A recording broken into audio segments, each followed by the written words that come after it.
And just like that, the floodgates are open. Welcome into an emergency edition of Fantasy Baseball today on Tuesday, December 9th. I am Frank Stampfl, joined by Chris Towers.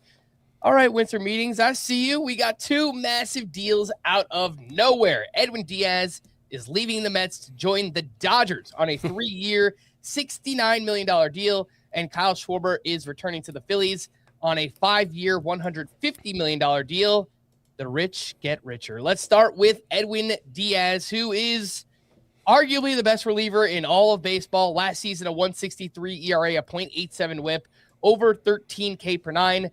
The Dodgers, for as great as they are, this was a position of need, believe it or not. Just last night, Chris, we were talking about Mason Miller. We got confirmation he will be in the Padres bullpen next season as their closer, and we said that he should be the top closer drafted. Has that changed? What do you think, Mason Miller or Edwin Diaz for next season? I would still take Mason Miller. I think the skills are a teeny tiny bit stronger, but more than that, like, Edwin Diaz is better than Tanner Scott and is more established as a closer and all of the things that you would want. But Tanner Scott is a year, about 10 months, I think, removed from signing a $72 million contract with the Dodgers, where he got, 20 saves? 23 saves last season, lost his job multiple times, including in the highest pressure moments of the season. I think there's job security risk for Edwin Diaz on a team like the Dodgers. Like, this is a team that, for as much as the bullpen was a problem for them last season, and this is all relatively speaking, there are still multiple closer caliber relievers in this Dodgers bullpen, and for as good as Edwin Diaz is when he's locked in, 2022, he had the third highest strikeout rate in baseball history. He had a 1.63 ERA last year. He can be a little shaky at times. 2 different seasons in the past 5 years, he has an ERA over 3. 350, 345 in 2024 and 2021, 559 in 2019. He's 32 years old. I would take Mason Miller over Edwin Diaz. Yeah, I'm not saying I expect Edwin Diaz to lose his job or anything, but it's not out of the realm of possibility given the stakes for the Dodgers and just the shakiness he's shown at times in his career. He lost his job 2 years ago. 2024? Yeah, he lost his job for a couple weeks in 2024 even. Yeah. So it is not a... I don't know. I'm sure there's going to be a lot of teeth gnashing and hand wringing and garment rending. I think that's another thing people do when they're upset about the Dodgers signing another high-profile free agent. If you are generally opposed to the Dodgers dominating baseball forever, there are worse outcomes than they keep signing record-breaking contracts for relievers every offseason because the last one didn't work. You know, like that's not a bad outcome if you're a Dodgers hater, because it's an inherently volatile, high-variance way to spend money. Totally hear all that, but as we know, and as we just saw this past season, Edwin Diaz, when he's on, I mean, he is... Oh, yeah, he's incredible. In all of baseball. 18% swinging strike rate. Velocity has been down a couple ticks since coming back from knee surgery a couple of years ago, but even with that, again, he's coming off a ridiculous season, right? And to be honest, I didn't think this deal was that egregious, right? Like 3 years, $69 million. Yeah. It is a lot of money for a reliever. Frankly, I'm shocked the Mets didn't bring him back because everything we heard was, well, they don't want to go 4 or 5 years. All right, well, it was right there in front of you. 3 years, $69 million. You could have got that done. We'll talk about the Mets in just a second. Edwin Diaz's NFBC ADP right now is 39.8. How much can it go up? I think it probably will go up, right? You see Edwin Diaz signed with the best team in baseball that's won back-to-back World Series, and if there's been one knock on Edwin Diaz, he hasn't had these gaudy save totals. Yeah. He hasn't had more than 32 since 2018 when he was back on the Mariners. So, we could easily see a 40-plus save season out of Diaz with ridiculous ratios and tons of strikeouts as well. So do you think that ADP will climb a lot? Obviously, it won't be that high in home leagues. Home leagues, he's probably like a 4th, 5th round pick in a 12-team league. But for NFBC drafts, do you think he gets much higher than, 39 or pick 40? Well, Andres Munoz is 37.01, so I could see him moving up to 36.99. I could see Edwin Diaz being the number one closer on the team or in the league. That feels reasonable, even if I wouldn't necessarily rank it that way myself. Yeah, I think that's probably fine. And then, I think there's that top tier at closer where it's Andres Munoz, Edwin Diaz, Mason Miller. I think Yohan Duran's probably like a half a tier below to start the next tier. So I think those three, in really any order, it's hard to argue with. Yep. And then we do get into that next tier, which is still pretty good. We have Yohan Duran, we have Cade Smith, Aroldis Chapman. All right, it starts to get a little bit shakier, but obviously Chapman coming off a great season as well. Let's get to some of the fallout here. You mentioned Tanner Scott. For now, is not going to be getting saves for next season. Roki Sasaki, we heard yesterday, is going to be in the Dodgers rotation. So taking a look at their six-man right now, it's Yoshinobu Yamamoto, Blake Snell, Tyler Glasnow, Shohei Ohtani, Emmett Sheehan, and Roki Sasaki. That's assuming they don't go out and make another move, which obviously they still can. It's very early in the offseason. On the Mets front, Devin Williams, for now, looks like their closer. Earlier signed a 3-year, $51 million deal to go to the Mets.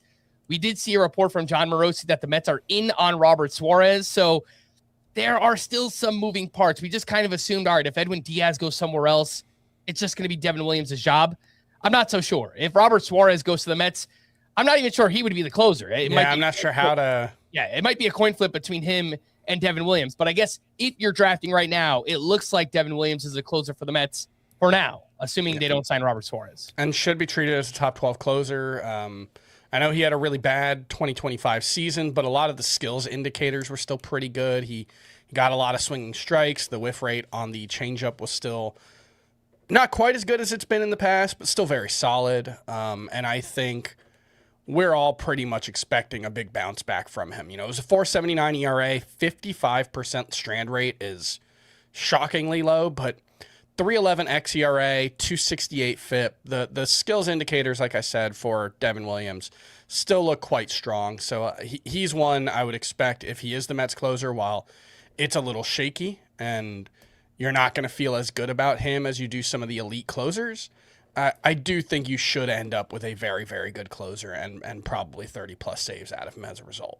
But, Chris, can Devin Williams handle the big city of New York? Well, Queens is a smaller city, Is it? I guess. No. In terms of the Bronx, I don't know. In terms of population, I think Queens is the second biggest of the 5 boroughs. But the lights aren't as bright out in Flushing as they are in the Bronx, as we know. All right, let's take a quick break. When we return, we'll talk about Kyle Schwarber right after this. When you need your sports news all the time, we've got breaking news to bring to you. CBS Sports HQ gives you a snapshot of all the sports that matter to you. When you need your sports in a snap, find it on CBS Sports HQ, streaming free anywhere you are.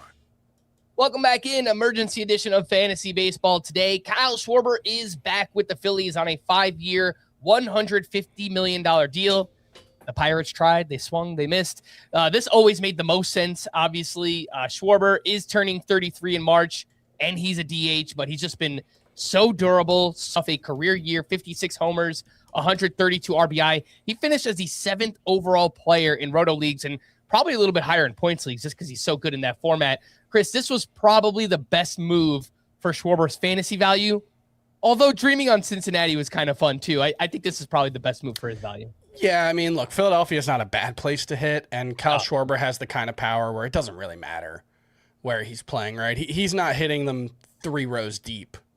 So I think Kyle Schwarber's value doesn't really change much no matter where he goes, but, we don't have to deal with, like, the uncertainty over a new ballpark, the uncertainty of how he'll handle a new home and, all that stuff that is kind of ineffable, but we know matters. So, status quo is not a bad thing when you're talking about going back to a very good lineup, a good ballpark, and a player who is coming off a career year. Now, that being said, I think it would be foolish to expect Kyle Schwarber to replicate his success from last season. He improved his homer total by 18 from the previous season. I think something like 40 to 45 homers and that 240 to 250 batting average is what we should expect. And it will make him a very, very valuable player and potentially not super great draft pick as a second rounder in a 12-team league, but that's where he's going to go. And if you want 45 homers, that's the price you got to pay, I guess. Yeah, that's the next question that I was getting to. Schwarber, the batting average has been better the past 2 years, 240 and 248 respectively. You know, he was down closer to 200 the 2 years prior to that. So I think that's still within his range of outcomes, but it just seems like he has improved as a hitter the past couple seasons. Whatever adjustments he's made, he's clearly done so to help improve the batting average. And obviously it has worked for him. You mentioned the ADP for Schwarber. It's 24.5. going just ahead of Trey Turner, Pete Alonso, who remains a free agent, James Wood, and Pete Crow Armstrong. Last year, for perspective, Schwarber's ADP was 69. So that is a big jump coming off a career year. And typically, my default mindset, Chris, is do not pay for the career year. So what about you? Last year, the ADP was right around 70. Now it's up around 24. Would you actually pay the price for Kyle Schwarber? Probably not. I just a poor batting average and a lot of power. Like he's the extreme version of that, and you're obviously hoping for. I think it was like 245 combined runs and RBI, but I think you're hoping for more like 220. That's to me, that's the biggest lock for Schwarber, though. Yeah. If you do look at his past 4 years, it's 100 plus runs, 100 plus RBI. Like the counting stats seem to be a lock for it. And so that's a huge edge, and that's not something that like you look at like a Matt Olson who could put up similar numbers overall, but probably not going to have those same counting stats. Or I don't know who else, Roman Anthony or Brett. I don't know. Those guys are a clear step down from Schwarber as power hitters. So look, it just comes down to if you're picking there and you feel like you can't pass up on 45 homers as like kind of a floor, or 40 homers as a floor, I guess, that's the price you're going to have to pay for Kyle Schwarber. I think it makes building a team difficult when you invest a second round pick in a UT only player, Right. Who I guess at some point will likely get outfield eligibility, but it's a question of, does that come in July or September? That's a big difference. I think it makes it hard to build a team that way, especially if you actually look at the order players are going in, Ohtani's number 1 and Schwarber's number 24. So if you're the guy who takes Ohtani at the top of the draft, you're out on Kyle Schwarber. Yep. Unless you play in Yahoo and you want to fill up both utility spots, I guess, but you shouldn't. Yeah. Now, Judge and Schwarber, that's a pretty good combo. That's a lot of power. That's a lot of power, a lot of runs, and a lot of RBI. I can get on board with that combo. Trey Turner's going right there too. So imagine you start a roto draft, 12-team league, Judge, Schwarber, Trey Turner, just kind of cover all. I know we're not supposed to brag about like our first 3 picks because like of course your first 3 picks are good, but like I feel pretty good about starting a team that way. Yeah, that sounds pretty good. We did an early draft at First Pitch Arizona. It was like a draft champions NFBC league, and Schwarber fell all the way to me at pick 45. Like, oh, that's awesome. The 3-4 turn in a 15-team league. Like, sure, I'll take the shot there. Yeah, that's incredible. Yeah. The current ADP, second round pick in a 12 or even a 15-team league. Not so sure I would get on board with that from a roto perspective. In a points league, absolutely fine with it. I know Scott had Schwarber as like a top 20 player. So, I don't want to speak for everyone on the podcast when we say that, because I think Scott would take him at that price.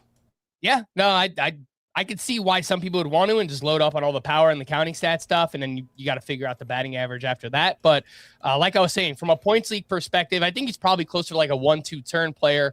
The position eligibility does get a little wonky with building out your team, but just in terms of OBP and power and all the counting stats, he's so good from a points league perspective. So, much, much higher on Schwarber in a points league, roto, second round pick. Not sure it's going to be for me heading into 2026. All right, again, just to recap, Edwin Diaz to the Dodgers on a 3-year, $69 million deal. Kyle Schwarber headed back to the Phillies, 5 years, $150 million.